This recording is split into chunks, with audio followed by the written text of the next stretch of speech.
O'zbekiston zaminida nafaqat oltin, balki koinot texnologiyalari uchun zarur bo'lgan o'ta noyob metallar ham bor.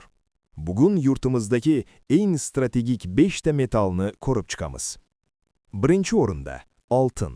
Muruntov koni oltin zaxiralari bo'yicha dunyoda mutlaq yetakchidir. Ikkinchi o'rinda mis. O'zbekiston mis ishlab chiqarish bo'yicha dunyo klasteriga aylanmoqda.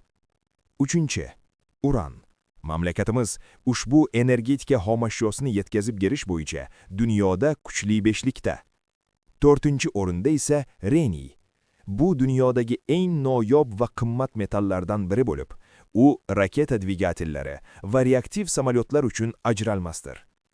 O'zbekiston reniy ishlab chiqaruvchi sanoqli davlatlardan biri hisoblanadi. Beshinchi, volfram.